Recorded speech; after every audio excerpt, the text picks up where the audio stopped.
اوس په اختصار سره د واده د شپې آداب ذکر کو. واده د شپې آداب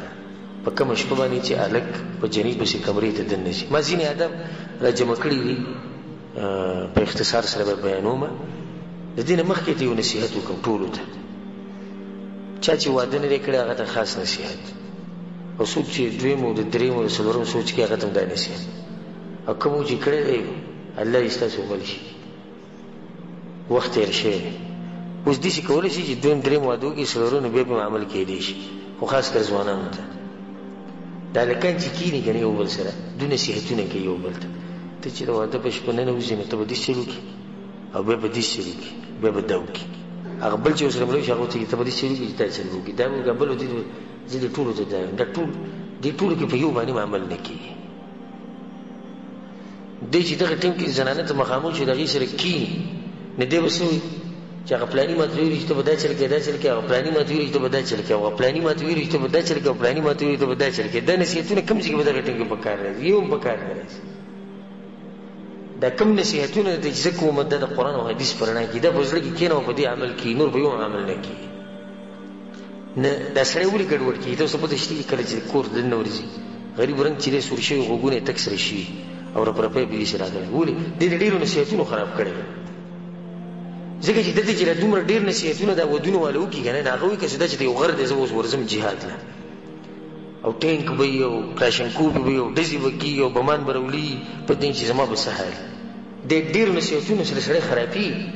نه صرف مختصر قرآن او حدیث کې شریعت کې چې کوم نصیحتونه راغلي په هغې عمل کوو انشاءالله ستا ژوند مخې ته کامیاب دی. اولنی کار به دا وکړي، اولنی کار چې نیت به ښه ساتي. او دا مسله ما په تېر شوي درس کې بیان کړې وه. رسول صلی الله علیه وسلم یو حدیث کې وایي او د حدیث ترمذي کې دی او امام ابن ماجه هم راوړی دی: ثلاثة حق على الله تعالی عونهم. دې ته پک کړي د دریو کسانو په الله باندې دا حق دی چې الله به مرسته کوي، الله به لازم مرسته کوي. اولنی هغه کس المجاهد فی سبیل الله چې الله په لار کې جهاد کوي او د الله د دین دپاره جنګېږي، الله لازم کامیابوي. او دویم والمکاتب الذي يريد الاداء، هغه غلام مرئي وینځه چې د ځان ازادولو دپاره خپل باچا خپل مالک له پیسې ورکوي چې ما آزاد کړي. الله د دې سړي مرسته کوي او دله توفیق ورکوي نو دی دا پیسې بیا ادا کولی شي. او درېیم هغه سړی والناکح الذي يريد العفاف، او هغه سړی او هغه جنۍ چې واده د دې دپاره کوي چې د غلط کارونو نه ځان لرې ساتي. الله دا خلک کامیابوي او د دوی په ژوند کې برکت اچوي. ته چې په اولنۍ شپه باندې کله کمرې ته ځې نو په زړه کې دا اراده ساته چې دا واده ما صرف او صرف د دې دپاره وکړو، څه دپاره چې زه د غلطو کارونو نه لرې ځان لرې کړم او د هغه کارونو نه ځان لرې کړم په کوم باندې چې رب العالمین خفه کېږي. په دې ځای کې یو نصیحت موږ د مشرانو ته دا کوو، که د هلک مشران دی او که د جنۍ، چې د هلک او جنۍ د یو بل نه لرې هسې مه ساتئ. اوس خو الحمدلله دا مسله څه لږه کمزوري شوې غوندې کېده، خو پخوا به یو هفته هلک غریب بهر پروت و، یو هفته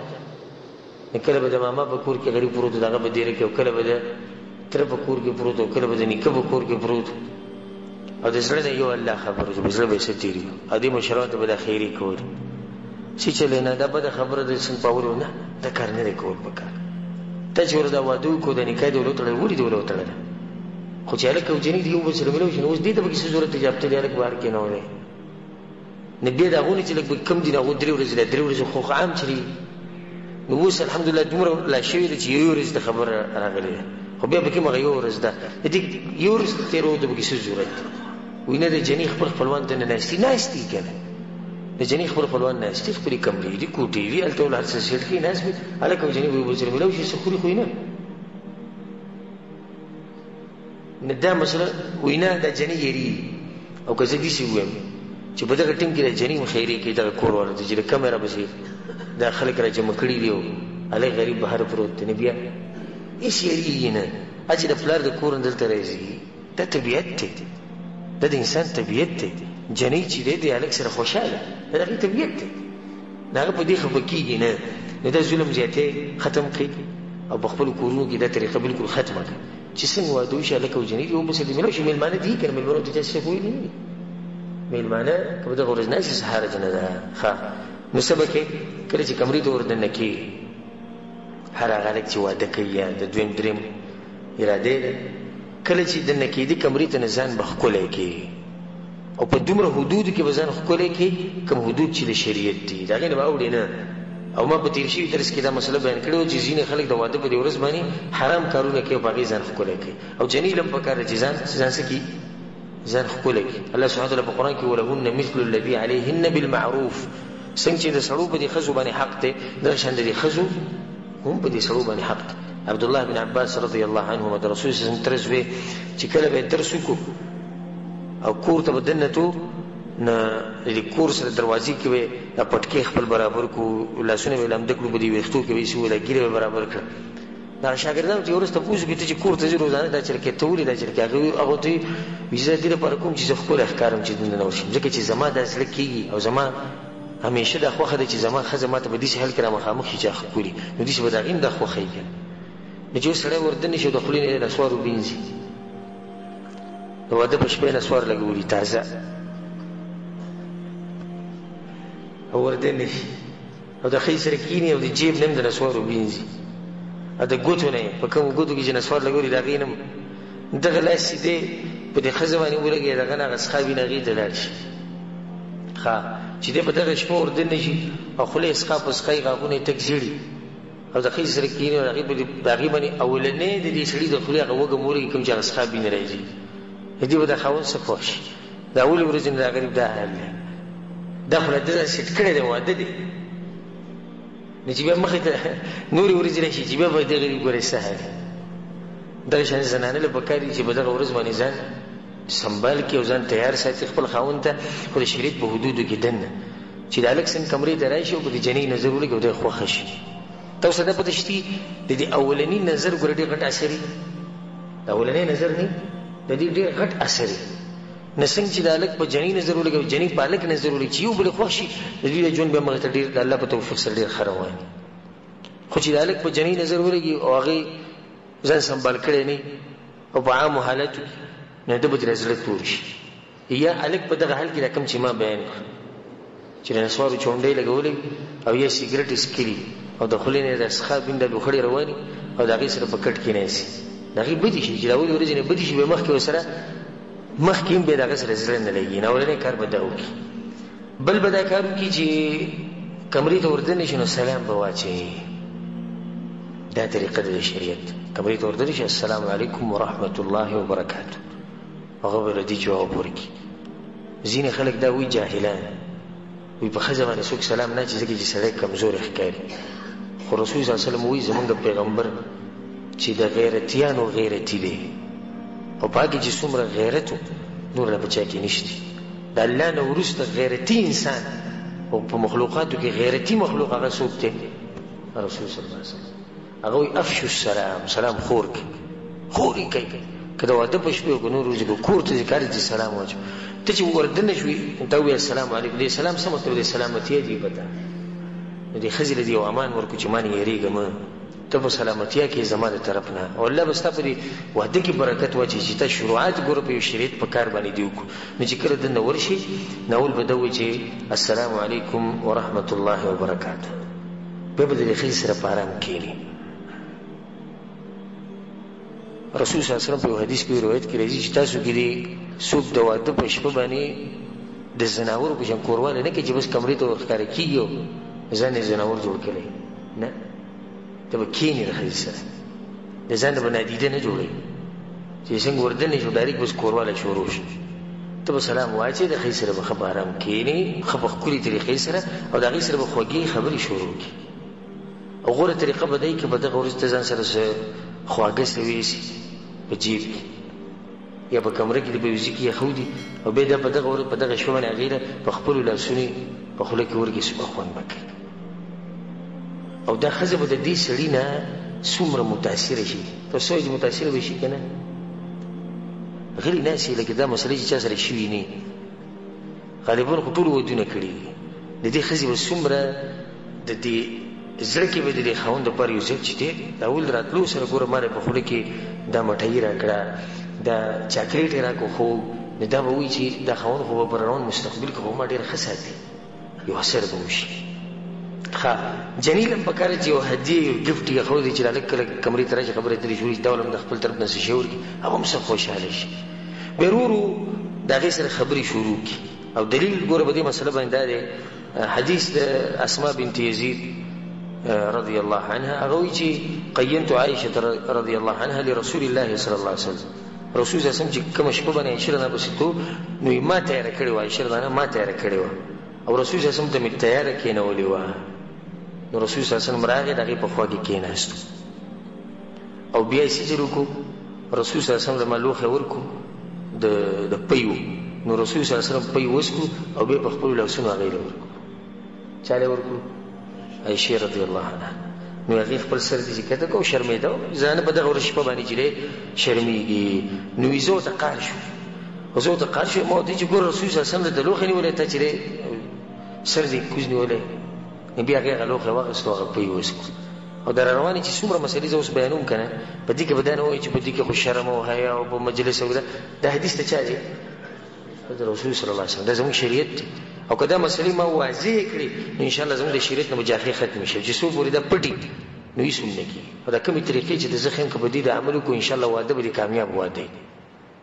نو ته به سجر وکړي، اول به دې ښځې له څه ورکړي، بیا به د هغې سره په ارام کښېني، په د هغې سره به خوږې د مینې محبت خبرې شروع کړي چې نه ته کښېنو په نصیحتونو سره شي. زموږ د خلکو یو رواج جوړ شوی د مشرانو نه روان دی چې کښېني بس دی به تقریر شروع کړي، زما د مور پلار به ډېر خیال ساتي، زما د وروڼو به خیال ساتي، زما تره زامن نه ځي، ماما زامن نه ځي، کاکا زامن نه ځي. صحیح ده، دا نصیحتونه ورته وکړو. مونږ دا نه چې نصیحتونه مه کوو، صبر وکړه. نوي ناوي ده، نوي جنۍ ده،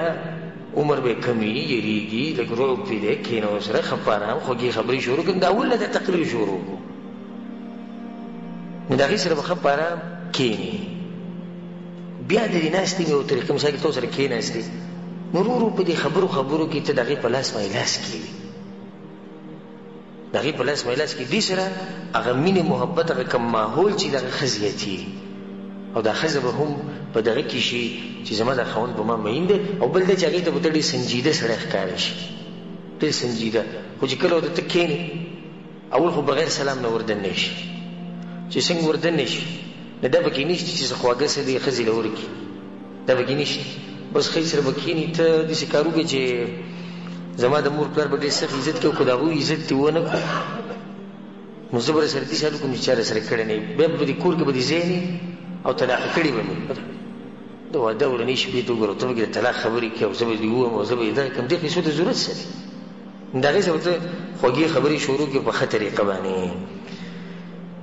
بیا رسول صلی الله علیه وسلم یو طریقه مونږ ته ښوولې ده، هغه ده چې کله ښه پوره ګپ شپ ولګېدی شو نو د هغې نه بعد دا پکار دی چې دوی 2 رکعته لمونځ وکړي او د خپل نوي ژوند شروعات په څه باندې وکړي؟ په منځ باندې. دې ژوند کې به ډېر سخت برکت وي. او د هغې دغه حدیث د ابن مسعود رضی الله عنه او د ابو سعید مولا ابي اسید مالک ابن ربیع دې حدیثونو کې دا مسله راغلې چې په کومه ورځ باندې سړی په کومه شپه باندې سړی په ښځې پسې ورشي نو پکار دی چې دویم 2 رکعته لمونځ وکړي او دا ښځه هم 2 رکعته لمونځ وکړي. ستاسو څه ګمان دی په دغه واده باندې او څه سوچ دی چې هغه د مانځه نه شروع شي نو دغه ژوند به مخکې کامیابي که نه وي؟ دا به کامیابي. ځکه چې شروعات د الله سبحانه تعالی په بندګۍ باندې وشو او بیا چې دغه ټیم کې د به دې سجده کې الله تعالی سوال وکړي چې یا الله زما د واده د ژوند وشروع کېږي، ته پکې برکت واچوې، ته ماله طاقت راکړې، ته ماله توفیق راکړې، څومره ښکلی ژوند به وي د دې سړي. دا په دغه ورځ باندې دا کار کول پکار دي. د هغې نه بعد که بالفرض دې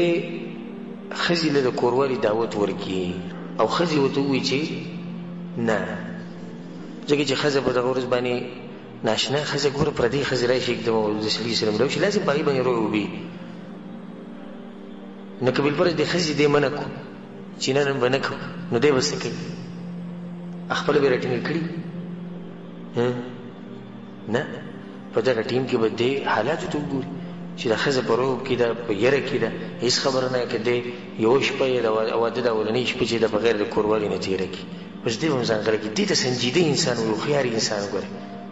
هوښیار انسان هغه چې د مخامخ سړي هغه حالاتو سره چې دی ګزاره کوي او د هغه په هغه حالاتو باندې پوهېږي. د مخامخ سړی اوس په یره کې دی، پردۍ زنانه एकदम په ما پسې راله او یک زما کور ته راځي زه خیر زه به ګزاره وکړم لکه دوله دعوت ورکړو او هغې انکار وکړو نو څه خبره نه ده ښه بیا که بالفرض هغې انکار ونه کړو او دی کوروالی کول غواړي د هغې سره دا کوم هلک چې واده کړی دی کوروالی کول غواړي نو کوروالی په هغه طریقه نه کوي کوم چې رسول صلی الله علیه وسلم په دې حدیث کې منع کړی د زناورو په شان एकदम ډز او کوروالی شروع شو نه د هغې نه مخکې ډېر کارونه یي چې هغې د عربۍ کې مقدمات وایي او د هغې سره د موسم او د حالات دي چې د مینې محبت نه ډک شي ځینې کسان به وایي چې د شیخ سره نه کومې خبرې کوي دا زموږ د شریعت خبرې او دا خبرې به مونږ ښایو علما چې دي علما د دې امت دپاره داسې وي لکه پلار چې د زوی لپاره نو دا پلار بچي ته هغه خبرې ښیي په کوم کې چې د بچي فایده یي ښیي ورته که نه ښیي ښیي ورته دغه شان د علما د امت ته دا مسلې ښیي په دې باندې کتابونه لیکلی شوي د ساول پیر موږ نه خو زموږ په دې معاشره کې خلک مولوي صاحب دې خبرو ته نه پرېږدي او موږ خو الحمدلله په هغه خلکو کې چې حق وایو په هر ځای کې خپله مسله بیانوو که څوک په خفه کېږي څوک په خوشحالي وي نو د کوروالي نه مخکې مقدمات دي ښځه ښکلول یا ښځه خپل خاوند ښکلی د یو بل سره لاس لګول یو بل سره ګپ شپ لګول یو بل ته نږدې کېده لږ مزاح کول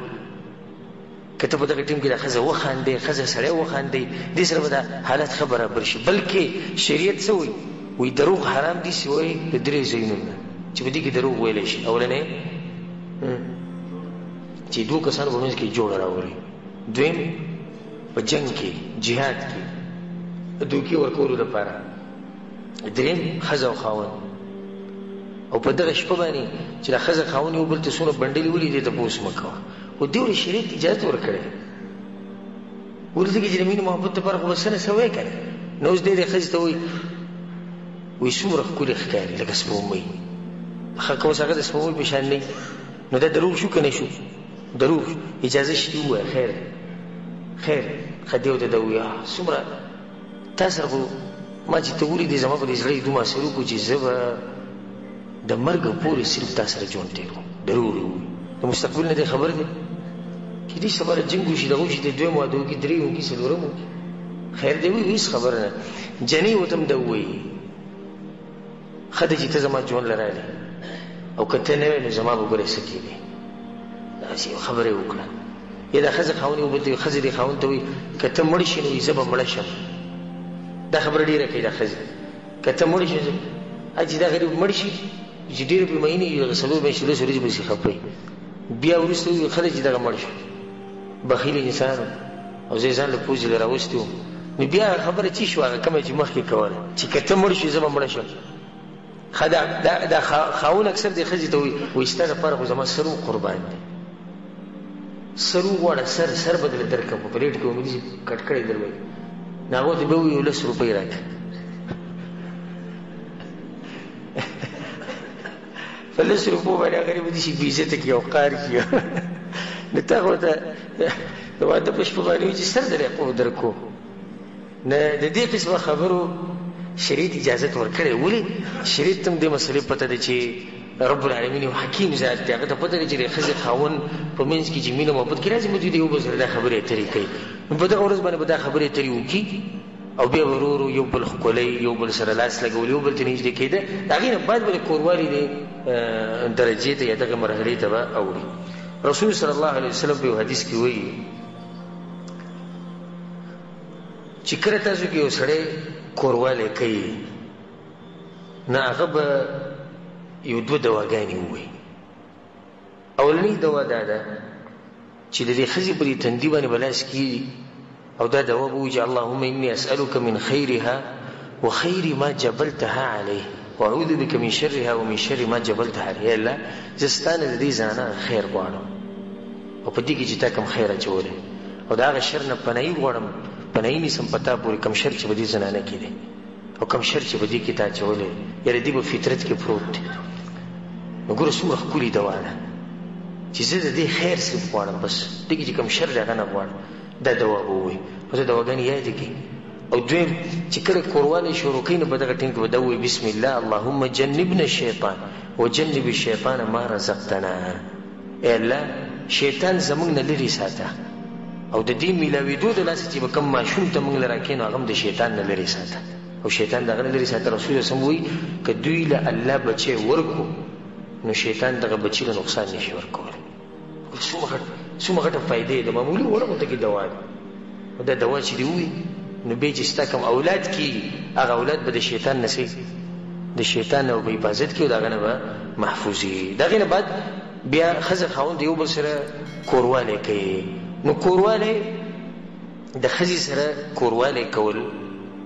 دا به دوه قسمه، یو حرام دی یو جایز دی. او جایز هغه دی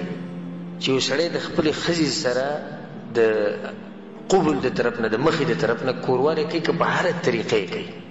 که په هره طریقه کوي، د هر ټکی مې پکې ووایي، نور تفصیل ته ضرورت نشته. که په هره طریقه کوي په باندې دلیل سره الله وایي نساؤکم حرث لکم فأتوا حرثکم انا شئتم. دا ښځې ستاسو فصل دی او خپل فصل دی چې څنګه راځي راځي وله. ځکه ما تاسو ته اکثر مخکې وایي چې څوک به دا نه وایي چې شیخ صاحب دا مسله ولې بیانوي. الله ګوره دا خبره کوي، رب العالمین وایي ښځې ستاسو فصل دی او فصل دی چې څنګه راځي راځي وله.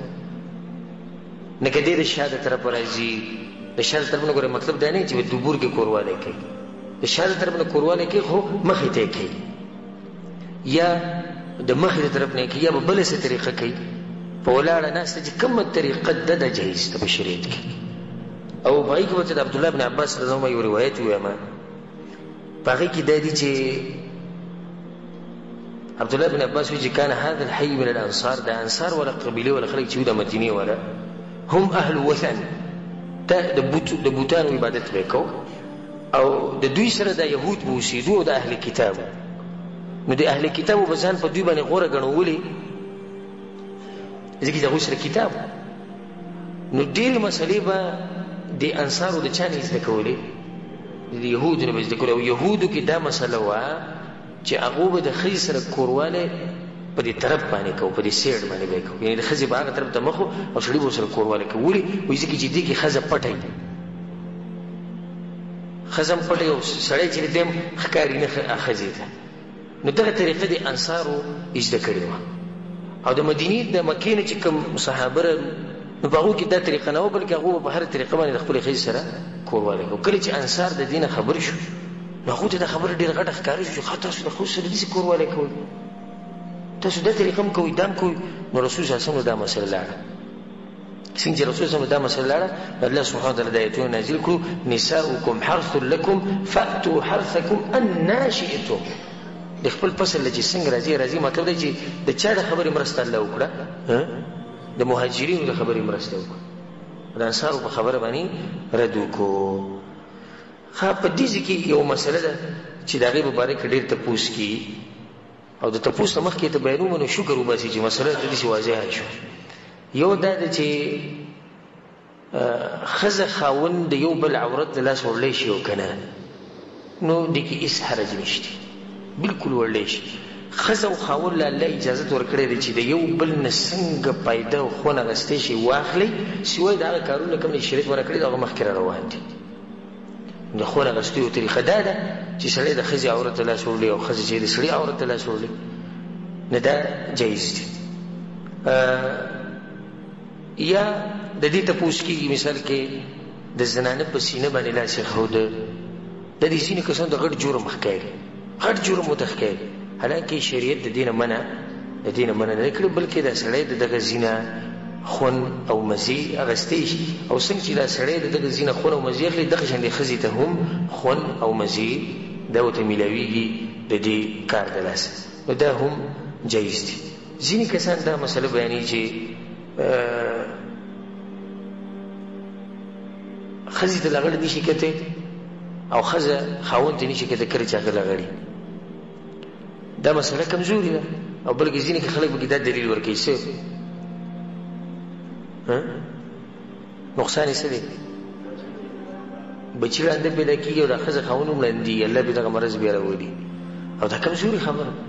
ښځه خاوند چې د یو بل نه خون اخلي په هره طریقه یې اخیستی شي، او د خوند اخیستو یو طریقه دا ده چې سړی ښځې ته داسې وګوري.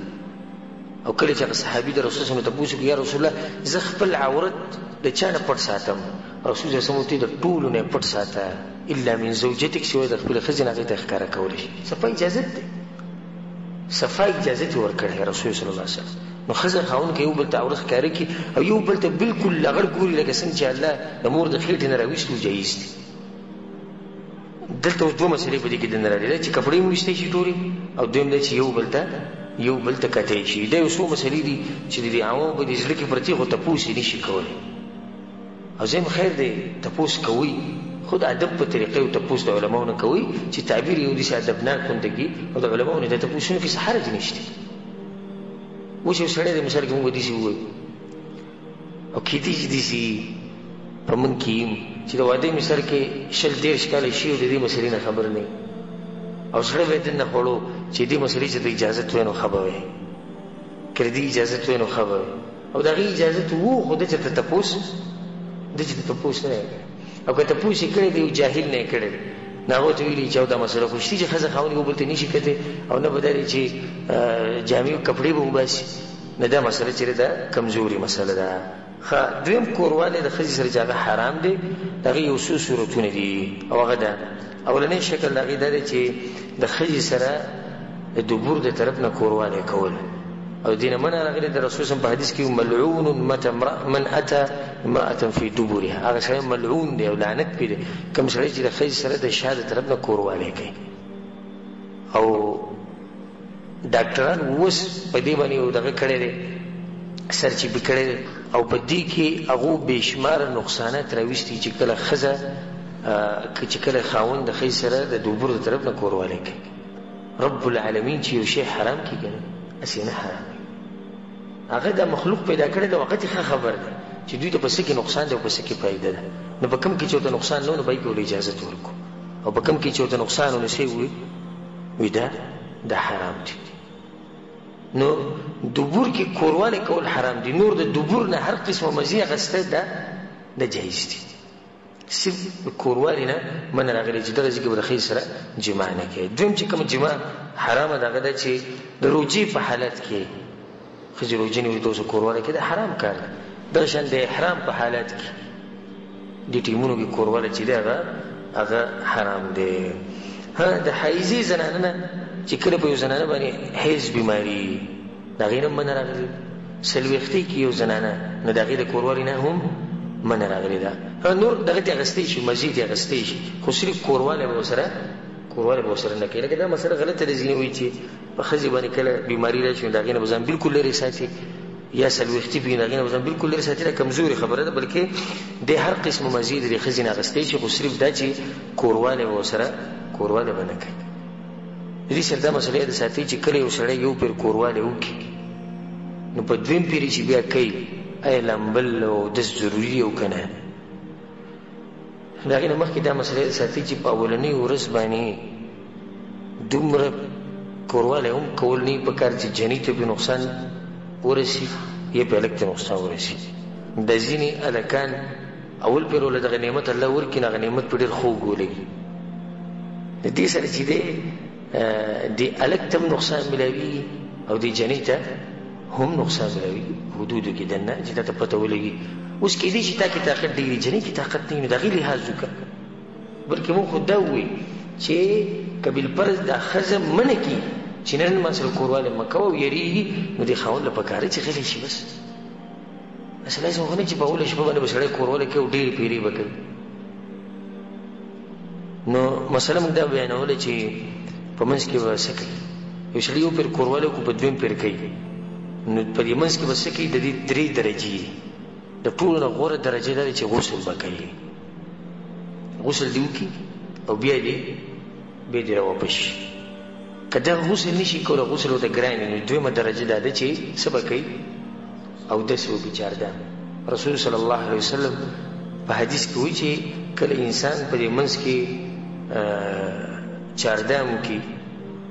او بیا په دویم پیر چې دی دا کوروالی کوي نو رسول صلی الله علیه وسلم وایي چې فإنه انشط للعود،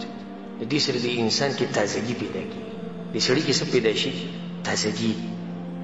او د جنۍ کې هم تازګي پیدا شي. دا دویمه درجه ده. او که بالفرض نه ولمبي او نه غسل وکړي، نه ولمبي او نه چاردام وکړي نو بیا پسې ګناه نشته، دا کار جایز دی. خو غوره طریقه ده چې غسل وکړي که غسل نشي کولی چاردام دې وکړي او که چاردام هم نه کوي نو ګناهګارېږي نه خو غوره طریقه یې څه کړه غوره طریقه یې پرېښوده. دلته دا مسله یاد ساتئ چې دا ځینې کسان بیا دا چل کوي چې سحر راپاسي او دا د بغیرتوب غټه نښه ده. الله دې موږ لرې ساتي. سحر چې راپاسي نو بیا د خپلو ملګرو سره کېني. ما خو یې دومره پیري پرون کورواله وو هغه نور ورته هم نه چې قصې اوري مزې اخلي د حرامو خبرونه. دا خو دې ډېر تکړه وو دا خو دې دې شو د دې شو دا طریقه مې وکړه دغه طریقه ښځې راته دا ووي ما ورته دا ووي. اعوذ بالله دا د بېغیرتوب غټه نښه ده چې سړی د خپلې ښځې حالت بهر بیانوي. ما ورسره دا چلوک ما ورسره دغه چلوک. ښه دې قصه کوي دې قصه کوي او د دې ملګرو سوچ کم طرف ته تللی دغه ښځې مبارک کې سوچ کوي او ښځه بیا سړو ته چې دا خبرې کوي خاوند راته ده ووي ما ورته ده ووي نو ښځه هغو ته قصه کوي او هغو د چا سوچ کوي هغو دغه سړي سوچ کوي. دې د لاسه کورونه تباه شي. رسول صلی الله علیه وسلم دې قسم خلکو مبارک سخت وعید بیان کړی دی او دا ویلي چې دا یو شیطان د شیطان سره میلاو شو نو ویساري خپله خبره وکړه. څه ضرورت دی چې انسان د واده د شپې خپل حالات بیانوي او زما ښځې ما ته دا ووي او ما ورته دا ووي دا څوک بهر نه بیانوي. اوس یو سړی ډاکټر پسې ورغی یو عالم سره کېناست خپله یو مسله بیانوي دې کې هېڅ حرج نشته خو هسې ملګرو ته دا قسمه خبرې کول هغو ته فایده اخلي او زه د ځان نه بغیرت جوړ کړی دا حرام کار دی. سهار چې کله دی راپاسي نو د غسل دا مسله ده. نو د غسل مسله په اختصار سره دا ده چې غسل واجبېږي کله چې د انسان د سړي دا ذکر د ښځې په دې فرج کې دننه لاړ شي چې څنګه لاړ بس که معمولي سر لاړ او که پوره ذکر لاړ. ډېر عوام ګوره په دې مسله نه دي پوه. هغه وایي چې کله مني وځي نه انسان باندې غسل واجبېږي. نه په مني وتو سره غسل واجبېږي بلکې ښځه او سړی چې کوروالی کوي چې د دوی هغه عورتونه د یو بل سره میلاو شي صرف هسې میلاو نه چې کله د سړي دا ذکر د زنانه په فرج کې لاړ بس دوی باندې غسل څه شو غسل واجب شو. رسول صلی الله علیه وسلم اذا جاوز الختان الختان فقد وجب الغسل فقد وجب الغسل. دلته اوس مسله دا ده چې ښځه او خاوند چې سهار راپاسي نو غسل کول پکار دي. ښکلې طریقه زه د غسل دا وښیم پکار دی چې ښځه او خاوند یو ځای غسل وکړي. د دې سره به مینه محبت څه شي به ښه زیات شي. او د عایشې رضی الله عنها حدیث دی چې كنت اغتسل انا ورسول الله صلی الله علیه وسلم من اناء بیني وبینه واحد تختلف ايدينا فيه فيبادرني حتى اقول دع لي دع لي. وی کله چې به موږ سهار راپاسي نو د جنابت غسل به موږ کوو نو ما او رسول صلی الله علیه وسلم به د یو لوښي نه غسل کوو چې لوښی به زموږ په منځ کې پروت و دغه یو لوښي نه به موږ غسل کوو. موږ به ګیا لاسونه وهل ما به رسول صلی الله علیه وسلم ته ما ته پرېږده هغه به ما ته پرېږدي یو بل سره مزاح کوو.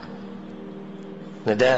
غسل که سړی په دې طریقه وکړي ښځه خاوند به که دغه ټایم کې دوی د غړو یو بل ته ګوري څه حرج نشته. هغه مسله موږ سره مخکې تېره شوه. نو د دې سره به د دوی په منځ کې مینه محبت څه شي مینه محبت به ښه زیات شي. په دې چې ودرو که نور مخکې به بیان کوو که لږ ټایم راکوو یو څو مسلې دي بیان یې کړو که نه. دې ته خو ډېر دا ځوانان چې کوم دي هسې ځان غلی کړی ښه ورته خوشحاله او که یو ګنټې مې نور هم بیان وکړو نو دا بیان به ډېر خوږ لګي. او دا نورې مسلې که موږ چېرته لږې اوږدې کړو نو شیخ صاحب نن بیان وکړو ښه ډېر اوږد بیان وکړو موږ سهار کار له ځو موږ مزدورۍ له ځو دای له ځو او دې ته ښه خوشحاله ناست. او هغه غریبانان چې کوم دي کومو چې ودونه کړي دي هغه اوس خپل زړه خوري نو زړه مه خورئ. تاسو د دویم واده وکړئ درېیم وکړئ څلورم وکړئ الله دې تاسو له طاقت درکړي که عدل او انصاف کولی شئ او طاقت ته به کېږي د سبا نه بل واده وکړه او که نه طاقت ته سره نه وي نو موږ به سوال کوو الله ته او ته هم سوال کوو چې الله موږ له طاقت راکړي چې دویم درېیم څلورم واده وکړو. او کوم چې ځوانان دي نو هغو ته موقع پرته ده. دا خبره موږ بار بار کوو چې د ښځې سره ګپ شپ لګول اخاندول هغې سره ټوغې کول دا یو ښه طریقه ده او په دې کې ځان سپک مه ګڼه. لکه مثال اوس ته کمرې ته دننه راغلې او ښځه ناسته تا ورله په دې سترګو باندې لاسونه کېښوي یو قسمه مزاح یو قسمه ګپ شپ نو هر انسان ته دا قسمه طریقې معلومې دي. ګوره کله چې جابر بن عبدالله رضی الله عنه واده وکړو نو راغی رسول صلی الله علیه وسلم یا رسول الله ما واده وکړو د هغه خویندې وې ډېرې او ورورې نه او پلار یې په غزوه احد کې شهید شوی او د هغه سړي پلار د هغه سړي زوی دی چې هغه سره رب العالمین خبرې به خپله کړې. نه د بیا واده وکړو چې لکه زما د خویندو حفاظت ساتي نو د یو مشر ښځې سره واده وکړو. نو رسول صلی الله علیه وسلم ورته واده دې وکړو، وایي پیغلې جنۍ سره دې وکړو که نه کونډې سره دې وکړو. یا رسول الله د مشر ښځې سره مو وکړو. رسول ورته فهلا بکرا، نوي جنۍ سره به دې واده کړه، پیغلې جنۍ سره واده کړه. ولې؟ تلاعبها وتلاعبک، تا سره به یې لوبې کولې او تا به ورسره لوبې کولې، ځکه ته ځوانه ده کې اوس تا مشر ښځه راوستې نو صحیح ده، ته خو ځوانې ته به لوبې وکړو، هغه مشر یې کوم ځای کې لوبې به ورځي. په یو حدیث کې راځي رسول صلی الله علیه وسلم تضاحکها وتضاحکک، ته به یې خندولې تا به خندوله که دا جنۍ کشره ده. نو ګوره دې کې رسول صلی الله علیه وسلم یو خبره بیان کړې چې ښځه خاوند یو بل خندوي، یو بل سره مزاح کوي. زه دې ټولو کسانو ته دا نصیحت کوم، د کومو چې خاص کر د کومو د بریدونو چې وینې ساسي، ته خو ته زه دا وایم والله که تاسو د ژوند مزه اخیستي، په الله د قسم خورم که تاسو د ژوند مزه اخیستي، تاسو خو یو روټیني کار کړی، روټیني دې ته روټین وایي. واده لازم دی، واده وکړو، بیا بچي پیدا کول لازم دي، هغه یې وکړو. خو کوم مقصد چې اصل و د دې واده نه هغه ته میلاو شو، هغه ته میلاو نه شو. ښځه خاوند یو بل ته چې ګوري، ښځه چې خاوند ته ګوري قار وله ورځي، او خاوند چې ښځې ته ګوري قار وله ورځي. صرف دغه کوي چې د شپې سملي او کوروالی وکړي او بچي پیدا شي. د دې څه مقصد شو؟ ښځه خو هغه ښځې چې ته د ورځې کار کوې، په مزدوري کې، په مکتب کې ناستې، دفتر کې ناستې، یا مثال کې دیاړۍ لیدلی څه کار کوې او په زړه کې د یو سوچي څه چې کور ته به کله ځم، چې کور ته به کله ځم. خو چې کله ته به کور کې پروت یو دا سوچ دي چې دې کور ته به کله وځم او د دې بګوي نه به الله ما کله خلاصوي. نو دې خو څه فایده نه شو. د واده چې کوم اصل مقصد دی هغه میلاو نه شو. د واده اصل مقصد دا دی چې ښځه خاوند د یو بل سره خوشحاله ژوند تېروي. ښه چې کله تا د ښځې سره په دې ښه طریقه ژوند تېرو، مذاق دې ورسره کوو، خوشحاله دې ساتل، نو د دې سترګې به همیشه په کوم ځای په کور کې په دروازه وي چې کله به هلک راځي. او یو دغه طریقه ده دا کومه چې عامه روانه ده. نو بیا دا ښځه دا سوال کوي چې یا الله بېروزګاره کوی د سره امان، ځکه چې په دې باندې ځان یو بوج پروت دي چې دا خاوند په دې کور کې پروت دی، خبرې هغه نه کوي، ګپ شپ هغه نه لګوي، نورې څه پیسې هغه نه کوي، خو دغه پروت دی او دا ورته ډوډۍ وړي غریب، او دا ورته کپړې وینځي، او دا ورسره خدمت کوي، او هغه دغه شان چې بد ګوري او کله مخ دې سره کوي چې ولې ګپ شپ نه لګوي، وایي دې سره سړی لږ سپک کوي. چا ویلي چې سپک کوي؟ رسول صلی الله علیه وسلم د خپلو بیبیانو سره ګپ شپ لګولی دی، مذاق به ورسره کوو، هغو سره مینه محبت کوو. رسول صلی الله علیه وسلم څومره دروند سړی دی، د امت سردار دی، د پیغمبرانو سردار دی. بلکې حدیث کې راځي چې رسول صلی الله علیه وسلم یو پیر چاردام کړه او داسې کړه او منزله وتو، نو په دې لارې کې څنګه چې منزله وتو په دې لارې کې یو بیبي مخې لراله، نو هغې ښکل کړه او منزله لاړه. ګوره په دغه لږ ټیم کې رسول صلی خپله بیبي څه کړه، هغې ښکل کړه. د ماحول ته ستاسو خیال دی دا څومره ښکلی ماحول چې یو سړی د کور نه وځي او ښځې ته وایي ښځې زه لاړمه او د الله په امان هغه ښکل کې وځي، دا ښځه به څومره خوشحاله شي، او بیا به د انتظار کوي او دواګانې به کوي چې یا الله دا هلک زر ته زره راولي.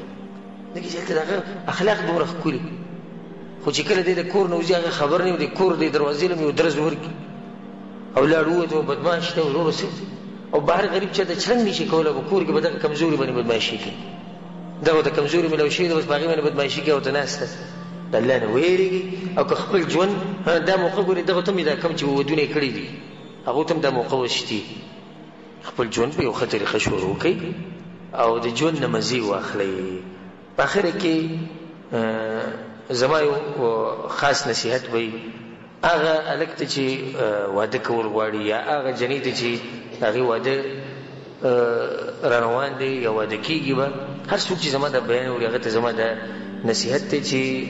د واده په شپه باندې چې کله ته د جنۍ پسې کمرې ته ورشي او د جنۍ نه غلطي وشي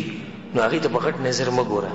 ولې؟ لکه څنګه چې ته د دې شپې په باره کې سوچ کوې چې دا شپه به ګورې څنګه دغه شان د دې جنۍ په زړه کې هم دا سوچ پروت دی، هغسې د اسمان نه راپېښېږي. دویم نصیحت زموږ دا دی چې په ځان باندې یره بلکل به نه راولي. ځینې کسان چې کمرې ته وردنه کېږي د دروازې ورځي او بیا راځي او بیا د ورور سره مشوره کوي او د ملګرو سره دا به څه طریقې و هغو ته نه ورشه او شریعت چې درته څه ویلي په هغه طریقه عمل وکړه، انشاءالله په دې کې هېڅ هم نشتي، ستا ژوند چې دی هغه به ښه خوشحاله. دا خبره درته مو کوم چې د کوروالی هله انسان له خوند ورکوي چې کله د انسان مزاج هغې ته جوړ شوی چې کله د انسان مزاج صحیح هغې ته جوړ شوی اوس یو سړی دننه ورغی کمرې ته درز درز درز درز دا سینې څه کي درزي او د ښځې سینه هم څه کي درزي او په دغه ټیم کې دوی کوروالی شروع کړو دا کوروالی به دوی له خوند ورکړي خوند ولا نه ورکړي بلکل په ارام مطمئن ښه به کښېني ګپ شپ ورکړي اوبه وڅښي خواږه سې وخوري د هغې نه بعد چې ګپ شپ نه بعد چې به یې شروع کړي دوی له به دا کوروالی هم دا به له خوند ورکوي او دغه نصیحت خو موږ ټولو ته کوو چې